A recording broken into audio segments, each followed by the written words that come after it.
Welcome to special debate. This is Satish. Middle east యుద్ధం ఆగడం లేదు. ప్రపంచ ఆర్థిక వ్యవస్థలు కుదేలవుతున్నాయి. ఇప్పటికే గ్యాస్ కొరత, ధరల పెరుగుదల వెంటాడుతోంది. భవిష్యత్తులో భారత్కు ఆర్థిక మాంద్యం ముప్పుందా? ఊహించని సమస్యకు పరిష్కారం ఏంటి? యుద్ధం విసిరిన సవాళ్లను ఎలా అధిగమించాలి? దీనిపైనే మనం స్పెషల్ డిబేట్లో మాట్లాడబోతున్నాం. చర్చలో పాల్గొంటున్నారు ప్రముఖ ఆర్థిక రంగ నిపుణులు పాపారావు గారు, అలాగే అంతర్జాతీయ వ్యవహారాల నిపుణులు సంజయ్ పులపాక్ గారు డిబేట్లో జాయిన్ అవుతున్నారు. పాపారావు గారు, యుద్ధం మొదలైనప్పుడు కేవలం పెట్రోలియం ఉత్పత్తులు, కొంత గ్యాస్ ఎఫెక్ట్ అయ్యే అవకాశం ఉంది. ఎందుకంటే ఇరాన్ కానీ గల్ఫ్ దేశాలు కానీ వాటిపైన ఎక్కువగా మనం ఆధారపడుతున్నాం. అలాగే హర్మూజ్ జలసంధి ద్వారా ఎక్కువగా ఈ పెట్రోలియం ఉత్పత్తులు వస్తాయన్న ఒక చర్చ జరిగింది ప్రధానంగా. కానీ ఇప్పుడు రాను రాను అదేదో విస్తరిస్తుంది అన్నట్టుగా మొత్తం ఒక్కొక్క రంగానికి సంబంధించి ఇప్పటికే సిమెంట్ ధరలు పెరిగాయి.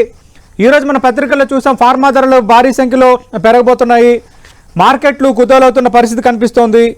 అలాగే దాదాపు అన్ని రంగాలు ఎఫెక్ట్ అయ్యే వాతావరణం. ఎందుకంటే కమర్షియల్ డీజిల్ 109 రూపీస్ నుంచి 138కి పెరిగిన సందర్భం మనం చూస్తున్నాం. అలాగే ఏవియేషన్ పెట్రోల్ పెరిగిపోయింది.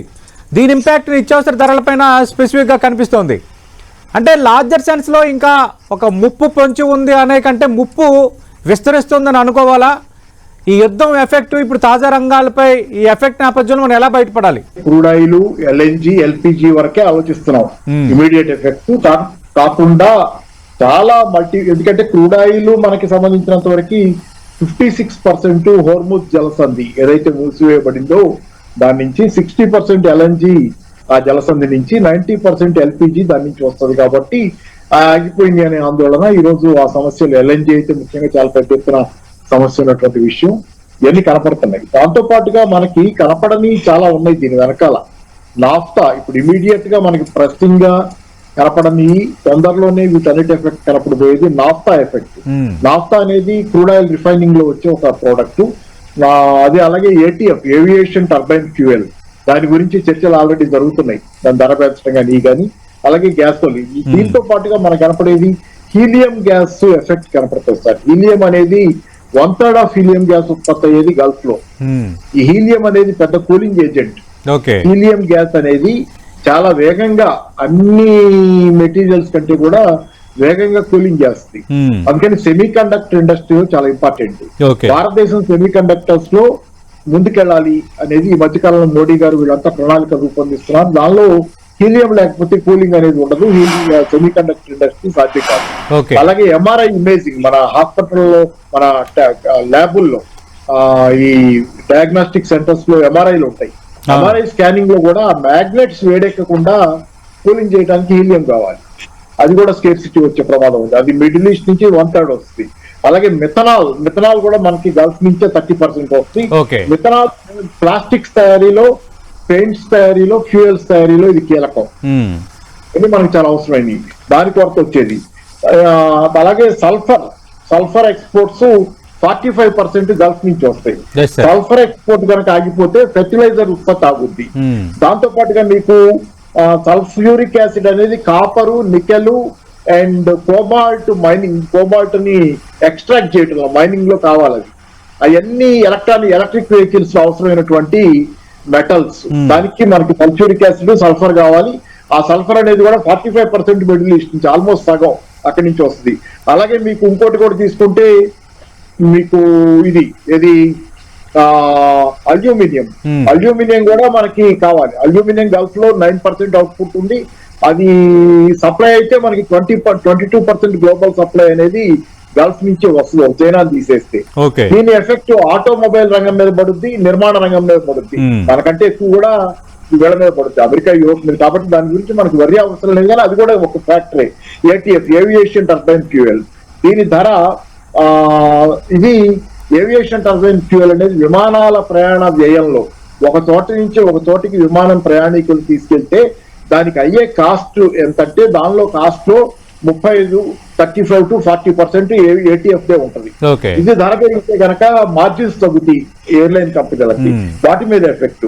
తర్వాత మీకు కన్స్యూమర్ గుడ్స్ మీద ఎఫెక్ట్ పడుతుంది. ఎందుకంటే చాలా కన్స్యూమర్ గుడ్స్, ఎఫ్ఎంసీజీ కంపెనీలు అంటాం, ఫాస్ట్ మూవింగ్ కన్స్యూమర్ గుడ్స్, మన చిప్స్ ప్యాకెట్స్ దగ్గర నుంచి వీటన్నిటి తయారీకి చాలా మెటీరియల్ మనకి ఈ క్రూడ్ ఆయిల్ ప్రాసెసింగ్ నుంచి వస్తుంది. దాని మీద ఎఫెక్ట్ పడుతుంది. ఆ కాస్ట్ పెరుగుద్ది. FMCG గూడ్స్ ధర పెరుగుద్ది, వాటి మెటీరియల్ స్కేర్సిటీ కూడా పెరగదు. తర్వాత మీకు ప్యాకేజింగ్ మెటీరియల్ ఎఫెక్ట్, తర్వాత గ్లాస్ ప్రొడక్షన్ లో గ్లాస్ ఉంటుంది కదా మన గ్లాసెస్, ఆ గ్లాస్ ఉత్పత్తిలో కూడా మీకు మేజర్ గా ఇది కావాలి. మామూలుగా మనకి క్రూడ్ ఆయిల్ దీనికి సంబంధించిన మెటీరియల్స్ కావాలి. టెక్స్టైల్స్ లో పాలియస్టర్ ఇట్లాంటి వాటికి క్రూడ్ ఆయిల్. సో ఇన్ని రంగాల్లో ఇన్ని న్యాచురల్ గ్యాస్ కావాలి టెక్స్టైల్స్ లో వీటికి. సరే ఓవరాల్ ఏదైనా ఏంటంటే ఒకటి కాదు, ఎన్నో రంగాల మీద దీని ప్రభావం పడుద్ది. అయితే ఇక్కడ మనకి ఏంటంటే ఇప్పుడు ఇమీడియట్ గా మనకు కనపడుతుంది LPG, LNG and crude oil. ఎందుకు కనపడలేదంటే చాలా కంపెనీల్లో ఇన్వెంటరీస్ ఉన్నాయి, నెల 1 month to 3 months. ఇప్పుడు నేను చెప్పిన అన్నిటికీ సంబంధించిన స్టాక్స్ ఉన్నాయి సప్లై చైన్ లో, వాళ్ళు తెచ్చుకుని ఆల్రెడీ పెట్టుకున్నారు. ఎప్పుడైతే ఈ 1-3 నెలల కాలం అయిపోతుందో ఈ చిన్న విడివిడిగా చూస్తే ఒక్కొక్కటి పర్వాలేదు అనిపిస్తుంది, కానీ ఓవరాల్ ఎఫెక్ట్ చూస్తే ఎకానమీ ఓవరాల్ గా ఇన్నిటి ఎఫెక్ట్ కనుక ఎకానమీ పడితే మళ్ళీ ఆటవిక యుగంలోకి వెనక్కి వెళ్ళిపోయామన్నంత ప్రమాదకరమైనటువంటి పరిస్థితి ముంచుకొస్తుంది. ఎందుకంటే మిడిల్ ఈస్ట్ లో ఈ రోజు ప్రాబ్లం ఏంటంటే హోర్ముజ్ జలసంధి ఒకటే కాదు, హోర్ముజ్ రేపు తెచ్చుకున్న హోర్ముజ్ నుంచి సప్లైస్ మొదలైన అక్కడ ఉత్పత్తి దెబ్బతింది ఈ రోజు. అవును సార్, మెయిన్ ప్రొడక్షన్ లేదు, ప్రొడక్షన్ దెబ్బతింది. ప్రొడక్షన్ రికవర్ అవ్వాలంటే ఫర్ ఎగ్జాంపుల్ రస్లఫాన్ ఉంది, రస్లఫాన్ మీద ఇరాన్ దాడి చేసింది, 17% ఆఫ్ LNG ప్రొడక్షన్ పోయింది. దాన్ని రిస్టోర్ చేయాలంటే 3 నుంచి 5 ఏళ్లు పట్టుద్ది. అలాగే చాలా చోట్ల క్రూడ్ ఆయిల్ ప్రొడక్షన్ మళ్ళీ పట్టాలెక్కాలంటే చాలా టైం పడుతుంది, 6 నెలలు మినిమం పట్టేవి కూడా ఉన్నాయి. సో చాలా పెద్ద డిస్టర్బెన్స్ ఇది. 1970లలో ఇట్లాంటి క్రైసిస్ వచ్చింది, ఆయిల్ క్రైసిస్. ప్లస్ తర్వాత యుక్రెయిన్ అప్పుడు కొంత మనం చూసాం. ఆ రెండు కలిస్తే ఉన్నదానికంటే పెద్దది ఇప్పుడు చూడబోతున్నాం. 1970s లో ఉన్నటువంటి క్రైసిస్, ఆయిల్ క్రైసిస్ ఎవరికి తెలియదు. ఇప్పుడు నేనైతే చిన్నవాడిని అప్పటికి 10 ఏళ్ళు ఏదో. మీ ఇక్కడ చాలా మందికి అసలు పుట్టి కూడా ఉంటుంది, చాలా మంది వాళ్ళకి ఎవరికి తెలియదు, మనకి తెలియదు. కాబట్టి ఇప్పుడు దానికంటే కూడా ప్లస్ యుక్రెయిన్ క్రైసిస్ కలిపి దానికంటే కూడా పెద్ద క్రైసిస్ చూడబోతున్నాం. ధరల పెరుగుదల అనేది మేజర్ ఇష్యూగా ఉండబోతుంది. నేను ఇవాళ చూస్తున్నా మన ఆంధ్రజ్యోతి వీటిలో కూడా వచ్చింది అది. మేజర్ గా 22-186% మెడిసిన్స్ ధరలు పెరుగుతాయి అని చెప్పి. సో అన్ని రంగాల్లో ధరలు పెరుగుతాయి. ఇవన్నిటినీ కలిసి తడిచినప్పుడైతే జనాల పరిస్థితి అగమ్యగోచరం అయ్యేది చాలా చాలా కష్టకాలం ముందుంది. కాబట్టి అంటే ఎకానమీని మేనేజ్ చేయడం అనేది ఈ రోజు పెద్ద ఛాలెంజ్ గవర్నమెంట్ కి. దీనిలో పబ్లిక్ కోఆపరేషన్ ఉండాలి గవర్నమెంట్ కి. గవర్నమెంట్ కూడా ఒక ప్లాంట్ గా ఆచిపాచ్ గా కాకుండా ఏదో సలహాలు సంప్రదింపులాగా చేయకుండా పబ్లిక్ కి ఒక ప్రణాళిక రూపొందించుకోవడం, ఒక కమిటీలను వేసుకొని వీటిని ఎమర్జెన్సీలో ప్రణాళికాబద్ధంగా రేషన్ల పద్ధతి. ఇప్పుడు 60లో చూసాం ఇట్లాంటి రేషన్లు. పాల కూడా క్యూలో నుంచిన కాలం నాకు గుర్తుంది. నా చిన్నప్పుడు పాల బూత్లు అప్పుడే కొత్తగా పాల ఇది వచ్చింది, ఇళ్లలో మామూలు గేదెలు వాళ్ళు తెచ్చిపోయటం కాకుండా పాల బూత్లు రావటం, పాల ఈ డైరీలు రావటం, ఇవన్నీ అప్పుడు పోయి క్యూలో నుంచి పొద్దున్న 4 పాల సీసా కోసం సీసాలు ఇచ్చేవాళ్ళు. అవన్నీ ఆ రోజులు వచ్చినా అంటే కాబట్టి దేశాన్ని దానికి ప్రణాళికాబద్ధంగా సిద్ధం చేసే బాధ్యత ప్రభుత్వాల మీద ఉంది. సంజయ్ పులిపాక్ గారు, మీ అంచనా ఏంటి సార్? ఎందుకంటే యుద్ధం ఆగిపోద్దేమో, ఆగే సూచనలు ఉన్నాయి అన్ని గత వారం రోజుల కింద కొంత చర్చ జరిగింది, ఒక 2-3 రోజులు. కానీ గత 3 రోజుల పరిణామాలు చూస్తే ఇది ఇప్పట్లో ఆగేటట్టు లేదు, మరింత పెరిగేటట్టు ఉందన్నది క్లియర్ కట్గా పిక్చర్ అర్థమైపోతుంది. ఎవరు వెనక తగ్గే వాతావరణం క్రియేట్ అవ్వటం లేదు. అలాగే ట్రంప్ వేషాలు అదే స్థాయిలో ఉన్నాయి.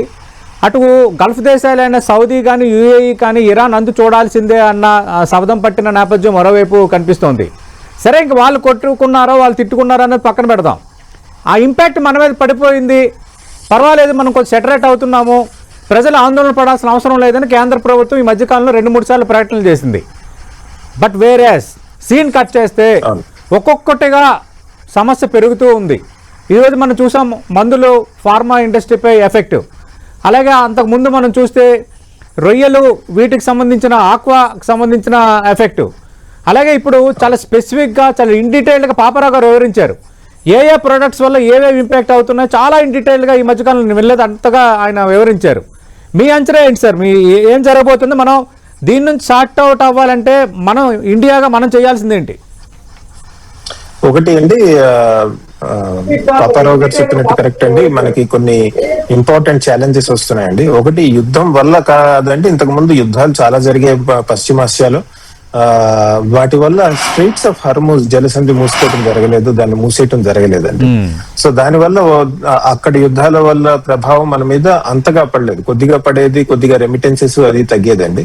ఇప్పుడు అలా లేదండి, ఇప్పుడు కొద్దిగా తీవ్రంగానే ఉండేట్టుంది అని అంటున్నారు చాలా మంది. మనం చూస్తున్నాం కూడా మన డైలీ లైఫ్స్ లో ఏం జరుగుతోంది అని. ఒకటి ఇక్కడ చూడాల్సింది ఏంటంటే ఈ సప్లై డిస్రప్షన్ ఏదైతే ఉందో ఆయిల్, న్యాచురల్ గ్యాస్, ఇది దీని యొక్క క్యాస్కేడింగ్ ఎఫెక్ట్ అంటారు కదా, అంటే వేరే సెగ్మెంట్స్ మీద కూడా పడుతుంది. మనం ఫర్టిలైజర్స్ చూసాము, అది చూసాము. అంతేకాదండి, ఈ ఆయిల్, న్యాచురల్ గ్యాస్ సరిగ్గా వెళ్ళకపోవటం వల్ల మనకి తెలిసిందే మన దేశమే కాదు మన చుట్టుపక్కల దేశాలు కూడా ఆర్థిక ఇబ్బందుల్లోకి వెళ్తున్నాయి. సరే, మన చుట్టుపక్కల దేశాలు తీసుకుంటే బంగ్లాదేశ్, నేపాల్, శ్రీలంక ఇవి మన నుంచి ఆయిల్, న్యాచురల్ గ్యాస్, డీజిల్ మీద ఆధారపడి ఉంటాయి. మాల్దీవ్స్ కూడా. కాకపోతే సౌత్ ఈస్ట్ ఏషియన్ నేషన్స్ తీసుకోండి, అవి కూడా పెద్ద ఎత్తున, ముఖ్యంగా థాయిలాండ్, ఇండోనేషియా, దాదాపు 90% వాళ్ళకి వచ్చి ఆయిల్ ఏదైతే ఉందో, పెట్రోల్ ఏదైతే ఉందో అది స్ట్రైట్స్ ఆఫ్ హార్మోజ్ నుంచి వస్తుంది. అలానే జపాన్ తీసుకోండి 50%, 45-50%. సౌత్ కొరియా కూడా అలానే ఉంది, 40-50%. ఎప్పుడైతే ఈ దేశాల్లో ఈ ఇంధన కొరత వల్ల వాళ్ళు కూడా ఇబ్బందులు అనుభవిస్తారో వాళ్ళ ఎకానమీ కూడా దెబ్బతింటుంది కదా. అప్పుడు వాళ్ళ ఎకానమీ దెబ్బతింటే మన దేశం నుంచి ఎక్స్పోర్ట్స్ వెళ్లే ఛాన్సెస్ తక్కువ అవుతాయండి. ఎందుకంటే అవి ఆర్థికంగా ఇబ్బందులు ఉన్నాయి కాబట్టి మన దగ్గర నుంచి కొనుక్కోవటం తక్కువ అవుతుంది. సో మన ఎక్స్పోర్ట్స్ కొద్దిగా దెబ్బతినే అవకాశం ఉంది. సో అదొకటి వస్తుందండి. రెండు, మనం చూసాం మనకి బడ్జెట్ డెఫిసిట్ ఎక్కువయ్యే అవకాశాలు ఉన్నాయండి. ఎందుకంటే మనం చూసాం పెట్రోల్ ధరలు పెరుగుతున్నాయని గవర్నమెంట్ ఎక్సైజ్ డ్యూటీ తీసేసింది కదా. ఎప్పుడైతే ఎక్సైజ్ డ్యూటీ తీసేసి లేదా బాగా తగ్గించడం జరిగింది, దానివల్ల ద్రవ్య లోటు అంటాం కదండి, అది ఎక్కువైపోతుంది, బడ్జెట్ డెఫిసిట్ ఎక్కువ అవుతుంది.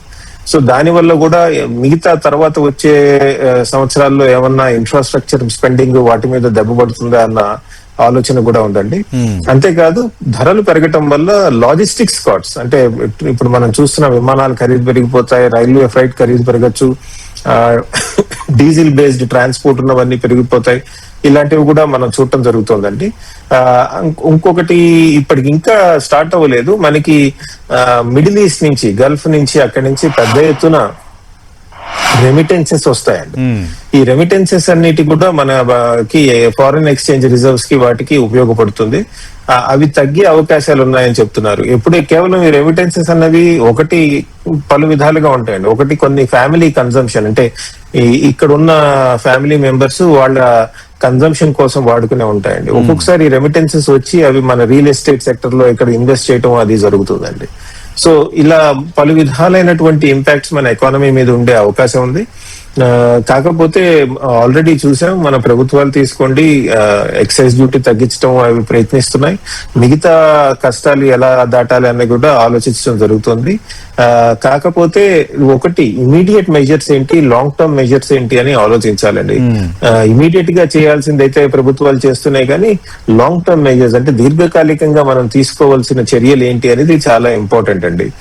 ఉదాహరణకి ఆల్టర్నేటివ్ ఎనర్జీ సోర్సెస్ మీదకి ఎలా వెళ్ళటము, అలానే ఎలక్ట్రిక్ వెహికల్స్ అవి ఎలా పెంచటము, వాటి యొక్క వినియోగం ఎలా పెంచాలి, ఇవి కూడా ఆలోచించాల్సిన అవసరం ఉందండి. ఇవన్నీ కూడా మనం ప్రోత్సహించాలి, చాలా ఎలక్ట్రిఫికేషన్ చేయాలి. ఎందుకంటే ఎన్నిసార్లు ఇలా మిడిల్ ఈస్ట్, పశ్చిమాసియా ఆయిల్ మీద మనం ఆధారపడి ఉంటాం. ఒకసారి చూసాం మనం, ఇంతకుముందు పశ్చిమాసియాలో గల్ఫ్ వార్ అది జరిగినప్పుడు కొద్దిగా ఇబ్బందులు పడ్డాం, ఇంత లేకపోయినా. సో కాబట్టి మనం బయట నుంచి వచ్చే ఈ ఎనర్జీ సోర్సెస్ మీద డిపెండెన్స్ తగ్గించుకునే విధంగా దీర్ఘకాలికంగా కొన్ని ప్రణాళికలు చేసుకోవాల్సిన అవసరం ఉందండి.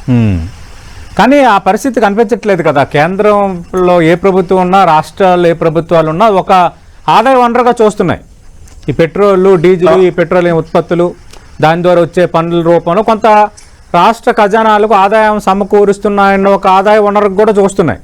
లేదంటే ఎప్పటి నుంచో మనం వింటూనే ఉన్నాం, ప్రతిసారి ఆయిల్ కావాలంటే గల్ఫ్ దేశాలపైన ఆధారపడాలి, గ్యాస్ కావాలంటే గల్ఫ్ దేశాల నుంచి తెచ్చుకోవాలి. ఆ పరిస్థితి ఇప్పటికీ మారలేదంటే మరి మనం ఎక్కడ ముందడుగేసినట్టు? ఒక విధంగా చూసుకుంటే మన దేశంలో డైవర్సిఫికేషన్ బానే అయిందండి. సోలార్ బానే ఎక్కువ చేస్తున్నాం మనం. వన్ ఆఫ్ ది లీడింగ్ ప్రపంచంలో సోలార్ ఎనర్జీ యూజ్ చేయడంలో. అలానే మిగతా ఎనర్జీస్ కూడా యూజ్ చేసే ప్రక్రియ స్టార్ట్ అవుతుంది. ఎలక్ట్రిక్ వెహికల్స్ అవి వస్తున్నాయి. కాకపోతే ఇన్ని దశాబ్దాలుగా ఒక విధమైనటువంటి ఎనర్జీ అంటే ఆయిల్, పెట్రోల్ మీద ఆధారపడి ఉన్నాం కాబట్టి దానికి తగ్గట్టు ఇన్ఫ్రాస్ట్రక్చర్ డెవలప్ చేసుకోవడం జరిగిందండి. ఇప్పుడు వేరే వాటికి వెళ్తే కొత్త ఇన్ఫ్రాస్ట్రక్చర్ డెవలప్ చేయాలి. అది కొద్ది టైం తీసుకుంటుంది.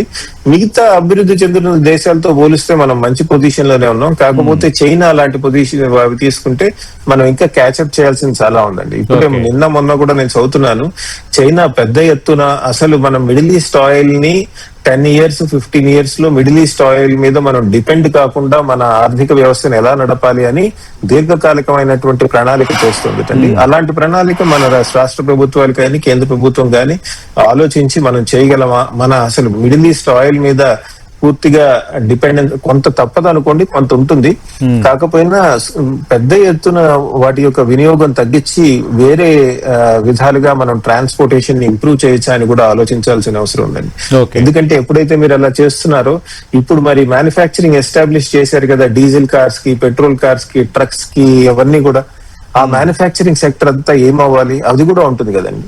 వాళ్ళ నుంచి కూడా డిమాండ్ వస్తుంది. వాళ్ళ నుంచి కూడా మీరు ఉన్నట్టుండి రాత్రికి రాత్రి మారిస్తే మీ మ్యానుఫ్యాక్చరింగ్ చేసిన కెపాసిటీ అంతా ఎక్కడికి పంపించాలి? అవన్నీ కూడా ఉంటాయి. అంటే అటువంటి మళ్ళీ మ్యానుఫ్యాక్చరింగ్ షాక్ అవి రాకుండా కూడా చూసుకోవాల్సిన అవసరం ఉంటుందండి. సో ఈ లాంగ్ టర్మ్ ప్లానింగ్ చేసేప్పుడు ఇటువంటి ఇబ్బందులు లేకుండా ఎట్లా ముందుకు వెళ్ళాలి అన్నది ఆలోచించాలి. చైనా అంటే అది వన్ పార్టీ సిస్టమ్ కాబట్టి కొద్దిగా ఇట్లాంటి షాక్స్ ని అబ్జార్బ్ చేసుకునే కెపాసిటీ ఉంటుంది.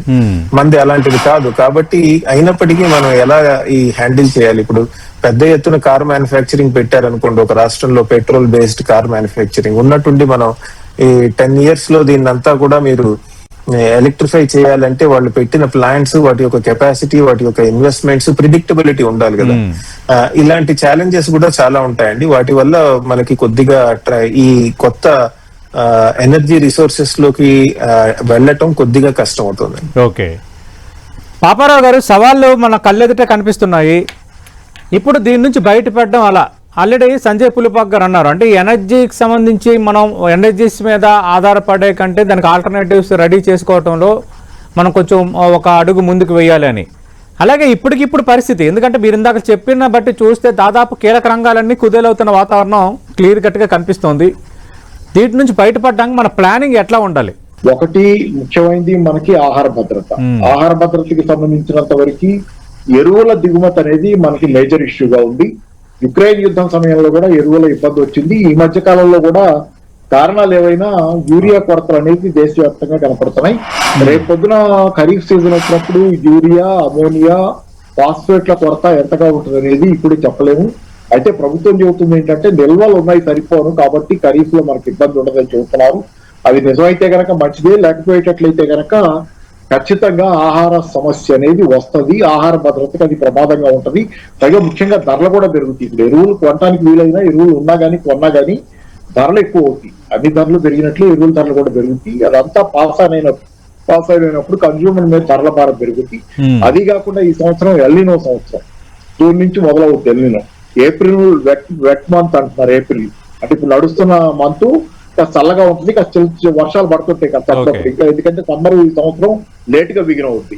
జూన్ నుంచి ఎల్నినో సంవత్సరం బాగా వేడి ఉంటుంది.